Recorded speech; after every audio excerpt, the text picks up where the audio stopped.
안녕하세요, 여러분. 오늘은 정말 분노가 치밀어 오르면서도 마지막에는 완전히 속 시원한 결말을 가진 이야기를 들려드릴게요. 이번 사연은 진짜 인간 말종의 이야기인데요. 끝까지 들어보시면 정의가 승리하는 통쾌한 결말을 보실 수 있을 거예요. 특히 장애인에 대한 편견과 차별이 얼마나 잘못된 건지, 그리고 진정한 가족의 사랑이 무엇인지 깨닫게 되실 거예요. 오늘의 주인공은 이혜진 씨입니다. 혜진 씨에게는 미희라는 딸이 하나 있는데요. 미희는 자폐 스펙트럼 장애가 있는 아이였어요. 하지만 혜진 씨는 딸을 포기하지 않고 정말 애지중지하며 키워냈거든요. 미희는 비록 자폐 스펙트럼 장애가 있었지만 정말 순수하고 착한 아이였어요. 특별한 재능도 있어서 그림을 정말 잘 그렸고 단순한 일을 반복하는 것에는 오히려 일반인보다 뛰어난 집중력을 보였거든요. 혜진 씨는 그런 딸이 정말 자랑스러웠어요. 미희가 성인이 되었을 때 장애인 직업재활센터에서 만난 남자가 있다고 했어요. 이름은 강수철이었는데 건강한 사람이었지만 센터에서 자원봉사를 하면서 미희를 만나게 됐다고 하더라고요. 처음에 혜진 씨는 걱정이 많았어요. 건강한 남자가 장애가 있는 딸을 진심으로 사랑할 수 있을까 하는 의구심이 들었거든요. 하지만 수철이 미희를 정말 잘 대해주는 걸 보고 마음을 열기 시작했어요. 수철은 미희를 데리고 혜진 씨에게 인사를 드리러 왔는데 정말 예의 바르고 성실해 보이더라고요. 미희한테도 정말 다정하게 대했고 미희의 특성을 이해하려고 노력하는 모습도 보였어요.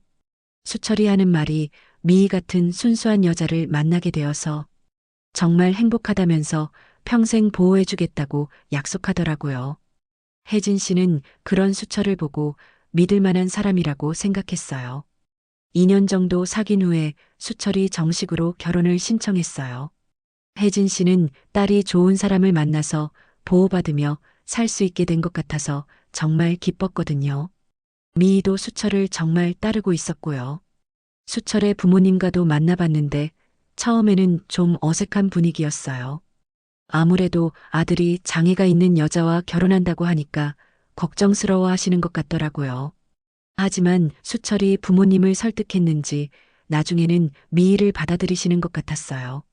수철 어머니인 정옥자 씨가 며느라 우리 수철이가 널 정말 좋아하니까 우리 가족이 되자고 하시더라고요. 결혼 준비를 하면서 혜진 씨는 미희에게 정말 많은 것들을 가르쳐 줬어요. 시댁에서 잘 지낼 수 있도록 예의 범절도 알려주고 생활하는 방법도 더 자세히 알려줬죠. 미희는 워낙 순종적인 아이라서 시댁 식구들을 잘 모실 거라고 생각했어요. 비록 자폐 스펙트럼 장애가 있지만 마음씨가 착해서 누구나 좋아할 거라고 믿었거든요. 결혼식은 조촐하게 치렀는데 미희가 정말 예뻤어요. 수철도 행복해 보였고 혜진 씨는 정말 뿌듯했어요. 드디어 딸이 좋은 사람을 만나서 보호받으며 살 수 있게 됐다고 생각했거든요. 신혼 초기에는 별 문제가 없는 것 같았어요. 미희가 가끔 친정에 와서 근황을 알려줬는데 시댁 식구들이 잘해준다고 하더라고요. 수철도 변함없이 자신을 사랑해준다면서 행복하다고 했어요. 하지만 결혼한 지 3개월쯤 지났을 때부터 뭔가 이상한 느낌이 들기 시작했어요. 미희가 친정에 오는 횟수가 줄어들더라고요. 전에는 일주일에 한 번은 왔는데 한 달에 한 번 정도로 줄어들었어요. 그리고 올 때마다 손이 거칠어져 있더라고요. 왜 그러냐고 물어봐도 집안일을 도와드린다고만 하면서 자세한 이야기는 하지 않았어요. 혜진 씨는 신혼 적응 기간이라서 그런가 보다 하고 넘어갔어요. 그런데 결혼 6개월이 지났을 때 미희의 모습이 확연히 달라져 있더라고요. 살도 빠지고 얼굴에도 생기가 없어 보였어요. 특히 손톱이 다 부러져 있고 손가락에 상처가 많이 있었어요. 혜진 씨가 걱정되어서 물어보니까 미희가 수철 아버지 공장에서 일을 도와준다고 하더라고요. 수철 아버지가 작은 부품 제조 공장을 운영하고 있었는데 미희가 단순 조립 작업을 한다는 거였어요. 그래도 일을 하면 보람도 있고 돈도 벌 수 있어서 좋다고 생각했어요. 미희가 자폐 스펙트럼 장애가 있지만 단순 반복 작업에는 오히려 뛰어나거든요. 하지만 시간이 지날수록 미희의 상태가 더욱 나빠지더라고요. 결혼 1년째가 되었을 때는 정말 심각할 정도였어요. 손가락 곳곳에 밴드를 붙이고 있었고 팔에도 멍자국이 여러 개 있었어요. 혜진 씨가 왜 그러냐고 물어보니까 미희가 기계 작업을 하다가 다쳤다고 하더라고요. 처음에는 실수라고 생각했는데 너무 자주 다치는 것 같아서 걱정됐어요. 어느 날 혜진 씨가 미희 집에 깜짝 방문을 했는데 정말 충격적인 장면을 목격했어요. 미희가 새벽 5시에 일어나서 가족들 아침밥을 하고 있더라고요. 그것도 임신한 몸으로 말이에요. 혜진 씨가 깜짝 놀라서 왜 이렇게 일찍 일어나냐고 하니까 미희가 공장에 7시까지 가야 한다고 하더라고요. 그래서 새벽에 일어나서 가족들 식사 준비를 하고 가야 한다는 거였어요. 혜진 씨는 임산부가 그렇게 무리해도 되는 건지 걱정됐어요. 그때 수철이 나타났는데 혜진 씨를 보자마자 표정이 불쾌해지더라고요. 왜 미리 연락 안 하고 왔냐면서 기분 나쁜 티를 냈어요. 혜진 씨가 딸이 임신했는데 이렇게 무리해도 되는지 걱정된다고 하니까 수철이 이렇게 대답하더라고요. 미희가 일하는 걸 좋아하고 단순한 일이니까 괜찮다면서 걱정하지 말라고 하는 거예요. 하지만 혜진 씨 눈에는 딸이 너무 힘들어하는 게 보였어요. 자폐 스펙트럼 장애가 있는 딸이 임신까지 한 상태에서 새벽부터 밤늦게까지 일한다는 게 정상적이지 않았거든요. 그런데 며칠 후에 정말 충격적인 일이 벌어졌어요. 미희가 공장에서 일하다가 기계에 손가락이 끼어서 새끼손가락 끝마디가 잘린 거예요. 혜진 씨는 그 소식을 듣고 정말 놀라서 병원으로 달려갔어요. 미희는 수술을 받고 있었는데 상태가 심각했어요. 손가락 끝마디를 완전히 잃게 됐다고 하더라고요. 의사가 하는 말이 정말 충격적이었어요. 이런 사고는 보통 안전수칙을 제대로 지키지 않았거나 과로 상태에서 일어난다면서 특히 임신부가 이런 위험한 기계 작업을 하는 건 말이 안 된다고 하더라고요. 혜진 씨는 수철에게 따져 물었어요. 왜 임신한 아내를 그런 위험한 일을 시켰냐면서 화를 냈는데 수철의 반응이 정말 차가웠어요. 미희가 실수한 거라면서 자신들은 잘못이 없다고 하는 거예요. 그러면서 장애가 있으니까 집중력이 떨어져서 그런 거라고 미희 탓만 하더라고요. 혜진 씨는 그 말을 듣고 정말 기가 막혔어요. 딸의 안전을 제대로 보장하지 않고 임신부를 위험한 일에 투입해놓고는 사고가 나니까 딸 탓만 하다니 도저히 이해할 수 없었거든요. 더욱 충격적인 것은 수철의 아버지가 산재보험 처리를 하지 않겠다고 한 거예요. 가족이니까 보험 처리하면 복잡해진다면서 그냥 개인적으로 치료비만 대주겠다고 하더라고요. 혜진 씨는 그것도 말이 안 된다고 했는데 수철 아버지가 강하게 나왔어요. 어차피 미희가 실수한 거니까 회사에서 책임질 일이 아니라면서 치료비만 대주는 것도 호의라고 하는 거예요. 미희는 수술 후에 1달 정도 회복 기간이 필요했는데 그 기간에도 제대로 쉬지 못했어요. 집안일은 계속해야 한다면서 한 손으로라도 할 수 있는 일들을 시켰거든요. 혜진 씨는 그런 상황이 너무 안타까워서 미희를 친정으로 데려와서 회복시키고 싶었지만 수철이 강하게 반대했어요. 아내가 집을 비우면 안 된다면서 집에서 쉬면 된다고 하더라고요. 하지만 수철네 집에서는 제대로 쉴 수 없었어요. 시어머니가 며느리가 다쳤다고 해서 집안일을 안 할 수는 없다면서 오히려 더 많은 일을 시키기 시작했거든요. 미희는 한 손으로 청소, 빨래, 요리를 다 해야 했어요. 임신 중인데도 불구하고 말이에요. 조금이라도 일을 못하면 게으르다고 구박을 받았어요. 그런 상황에서 미희가 또다시 쓰러진 거예요. 과로와 스트레스로 인해서 조산 위험이 생긴 거였어요. 병원에서는 절대 안정을 취해야 한다면서 일을 중단하라고 했어요. 하지만 수철 가족들은 그런 의사의 진단을 무시했어요.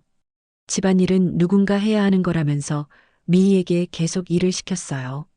결국 미희는 10개월을 못 채우고 조산을 하게 됐어요. 다행히 아기는 건강하게 태어났는데 아들이었어요. 그런데 수철 가족들의 반응이 이상했어요.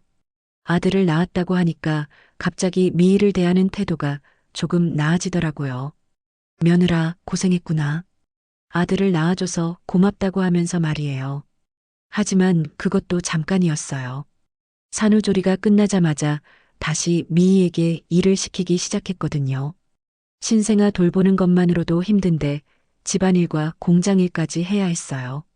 혜진 씨는 그런 상황이 너무 걱정되어서 자주 찾아가려고 했는데 수철이 친정 방문을 제한하기 시작했어요.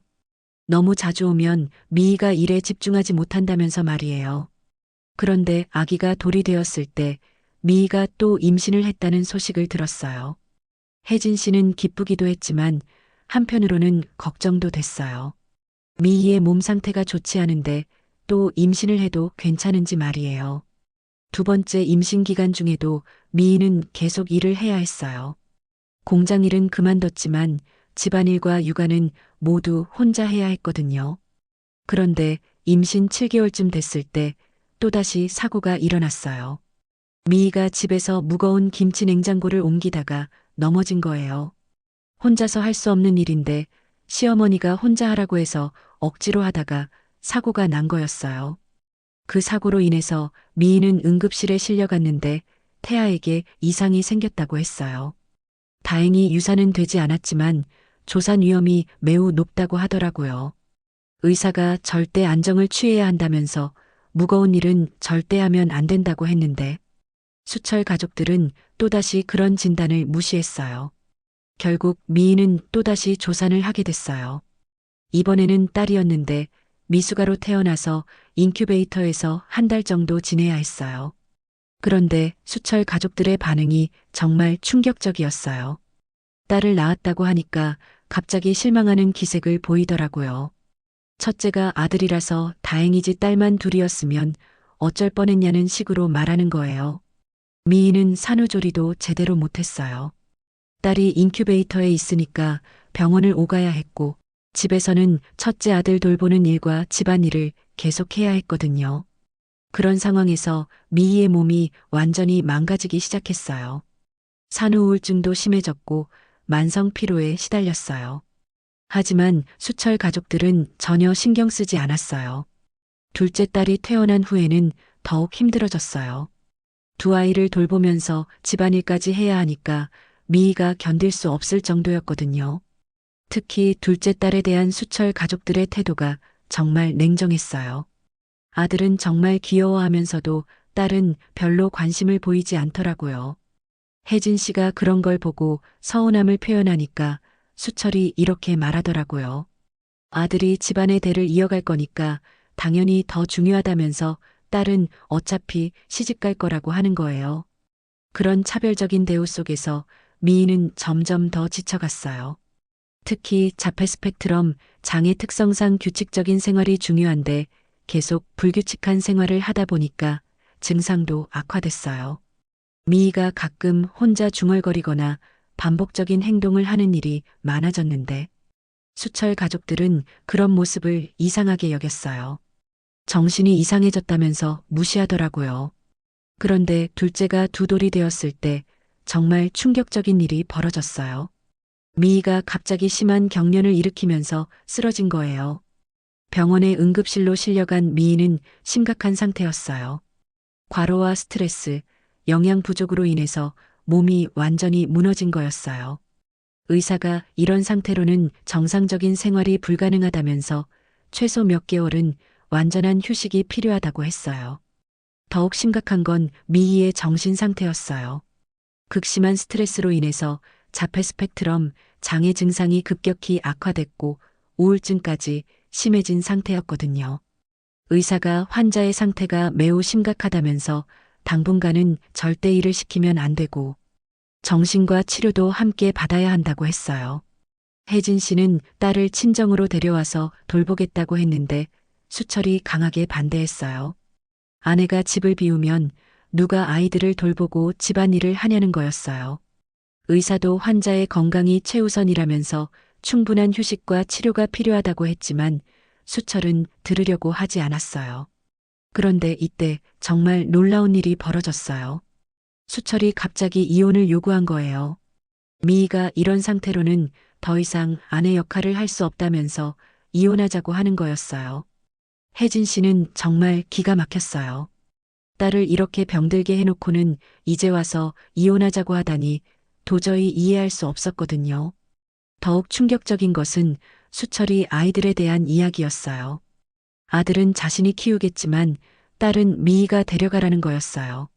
아들만 키우겠다고 하는 거였어요. 혜진 씨가 왜 딸은 키우지 않으려고 하냐고 물어보니까 수철의 대답이 더욱 충격적이었어요. 딸은 어차피 집안에 도움이 안 되고 미희를 닮아서 장애가 있을 수도 있다면서 부담스럽다는 거였어요. 혜진 씨는 그 말을 듣고 정말 분노했어요.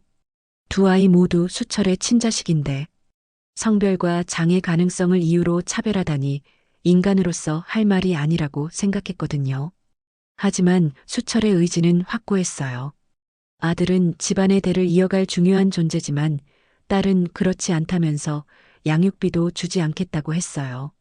미희는 그 말을 듣고 정말 절망했어요.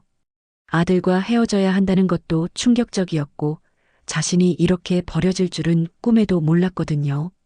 혜진 씨는 변호사를 찾아가서 상담을 받아봤어요. 이런 상황에서 어떻게 대응해야 하는지 알고 싶었거든요. 변호사는 수철의 행동이 명백한 가정폭력이자 장애인 학대라고 했어요. 법적으로 충분히 대응할 수 있는 사안이라면서 강력하게 맞서 싸워야 한다고 하더라고요. 하지만 문제는 증거였어요. 미희가 자폐 스펙트럼 장애가 있어서 증언하기가 어려웠고 수철 측에서는 모든 걸 부인할 가능성이 컸거든요. 그런데 뜻밖의 도움이 나타났어요. 수철 내 공장에서 일하던 직원들이 증인이 되어주겠다고 한 거예요. 직원들이 하는 말이 미희가 정말 불쌍했다면서 그동안 얼마나 고생했는지 다 보고 있었다고 하더라고요. 임신 중에도 위험한 기계 작업을 시키는 걸 보고 여러 번 말렸지만 사장이 들으려 하지 않았다는 거예요. 특히 미희가 손가락을 다쳤을 때의 상황도 자세히 증언해줬어요. 안전수칙을 제대로 교육하지 않았고 안전장치도 제대로 설치하지 않은 상태에서 일을 시켰다는 거였어요. 그리고 더욱 놀라운 사실이 밝혀졌어요. 수철이 미희와 결혼한 이유가 순수한 사랑이 아니었다는 거예요. 알고 보니 수철은 장애인과 결혼하면 받을 수 있는 각종 혜택과 공장에서 쓸 저렴한 노동력을 얻기 위해서 미희와 결혼한 거였어요. 장애인 배우자, 세금 혜택, 각종 지원금, 그리고 거의 무료로 부릴 수 있는 일꾼을 얻으려는 계산된 결혼이었던 거죠. 이 사실은 수철의 친구가 폭로한 거였어요. 수철이 평소에 장애인 아내 덕분에 세금도 적게 내고 공장 일도 거의 공짜로 시킬 수 있어서 좋다고 자랑하고 다녔다는 거예요. 혜진 씨는 그 사실을 알고 정말 분노했어요. 게다가 자신의 성욕까지 해결한 셈이었죠. 딸을 이용해서 이득을 챙기고는 이제 필요 없어지니까 버리려고 하다니 정말 인간 말종이라는 생각이 들었거든요. 재판이 시작되면서 수철의 실체가 더욱 적나라하게 드러났어요. 결혼 전부터 장애인과 결혼해서 혜택을 받을 계획을 세우고 있었다는 증거들이 나왔거든요. 수철의 핸드폰에서 친구들과 주고받은 메시지들이 발견됐는데 내용이 정말 충격적이었어요. 장애인과 결혼하면 돈도 벌고 공장 일손도 구할 수 있다면서 계산적으로 접근했다는 걸 보여주는 메시지들이었어요. 또한 공장에서의 산업안전 위반 사항들도 모두 드러났어요. 임신부를 위험한 기계 작업에 투입한 것, 안전교육을 제대로 하지 않은 것, 산재보험 처리를 기피한 것 등등 모든 게 불법이었던 거예요. 재판부도 수철의 행동을 강하게 비판했어요. 장애인을 이용해서 이득을 챙긴 것도 문제지만 아내를 학대한 것은 더욱 심각한 범죄라고 판단한 거였어요. 결국 수철은 여러 혐의로 실형을 선고받았어요. 장애인 학대, 산업안전법 위반, 사기 등의 죄목이었죠. 그리고 이혼 소송에서도 완전히 패배했어요. 미희는 두 아이의 양육권을 모두 가져갈 수 있게 됐고 수철은 거액의 위자료와 양육비를 지급해야 하는 상황이 됐어요. 공장도 산업안전법 위반으로 폐쇄 조치를 당했고요. 더욱 통쾌한 것은 수철의 사회적 매장이었어요. 언론에서 이 사건을 크게 보도하면서 수철의 실명과 얼굴이 공개됐거든요. 장애인을 학대한 인간 말종으로 낙인 찍힌 거죠. 수철은 감옥에서 나온 후에도 재취업이 거의 불가능한 상태가 됐어요. 어디를 가도 장애인 학대범이라는 꼬리표가 따라다녔거든요. 한편 미인은 친정으로 돌아와서 치료를 받기 시작했어요. 전문적인 정신과 치료와 재활 치료를 통해서 서서히 회복되고 있었어요. 가장 놀라운 변화는 미희의 예술적 재능이 다시 살아난 거였어요. 치료 과정에서 그림 그리기를 다시 시작했는데 정말 뛰어난 작품들을 만들어내더라고요. 미희의 그림은 자신이 겪었던 고통과 치유의 과정을 담고 있었는데 많은 사람들에게 감동을 줬어요. 장애인 인권 단체에서도 미희의 그림을 전시하면서 장애인 학대 문제를 알리는데 활용했어요. 오늘 이야기는 여기까지예요. 정말 많은 것을 생각하게 해주는 이야기였죠? 장애인에 대한 편견을 버리고 모든 사람을 존중하는 마음을 가져야 한다는 걸 깨달으셨을 거예요. 구독과 좋아요 잊지 마시고요. 다음 영상에서 만나요.